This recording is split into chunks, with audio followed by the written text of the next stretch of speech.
Look at history, and you see a distinct pattern. When a single person gains absolute authority, the lack of consequences degrades their character. Power insulates a ruler from honest feedback.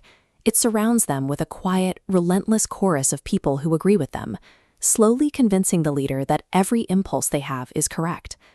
This brings us to Marcus Aurelius. As Roman emperor, he commanded the largest army on earth and held the borders of the known world together. By every historical precedent, a man who could have anyone killed on a single word should have become detached, arrogant, and entirely ruthless. Instead, we find him sitting entirely alone, long before sunrise, with only a flickering candle, keeping a deeply private journal. He had no advisors present and no grand audience in mind. He never intended a single word of this diary to survive his death. Marcus used these pages as a daily psychological defense, shielding his conscience from the gravity of his own absolute authority. Today, we call this collection the Meditations. Read it, and you'll find a man actively arguing with his own worst instincts, constantly catching and correcting himself. He spent his reign fighting wars he didn't start, managing devastating plagues, and navigating a court of politicians who were entirely willing to betray him. Against that backdrop of constant political intrigue and violence, his private goal was astonishingly simple.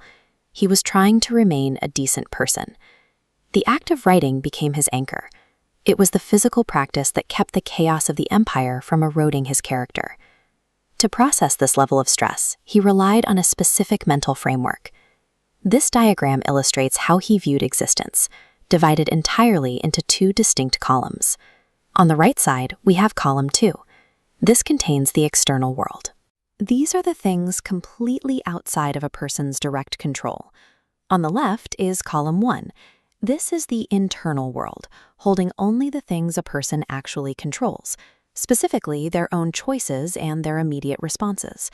For an emperor, column 2 was massive. It included the political plotting of his generals, the outcome of military campaigns, and the constant threat of assassination. It also included his own family.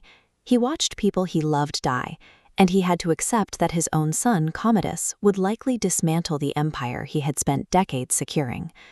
Despite having the power to execute anyone who frustrated him, he used this two-column system to remind himself that even treacherous advisors shared a common human nature and deserved his understanding. He took the immense anxieties of the ancient world, cataloged them into column 2, and deliberately forced his attention back to the safety of his own actions in column 1. Let's bring this philosophy out of antiquity and apply it to your actual life. Imagine you present an idea in a meeting, and a coworker publicly dismisses it. You feel the flush of embarrassment. But if we map this out, their opinion of your idea, the words they chose, and whether the room agreed, all of that sits firmly in column 2. The only column 1 element in that entire room is how you choose to process that humiliation. You decide whether the moment shrinks you, or if you meet it with equanimity.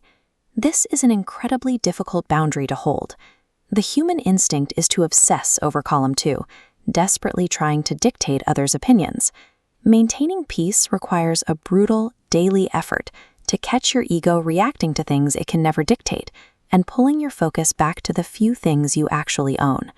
Marcus Aurelius is studied today in leadership programs and military academies, but the empires and borders he commanded have long since decayed into ruin. He had absolutely no control over what would survive him. His private manuscript was copied by monks centuries after his death, proving his own belief about the complete unpredictability of the external world.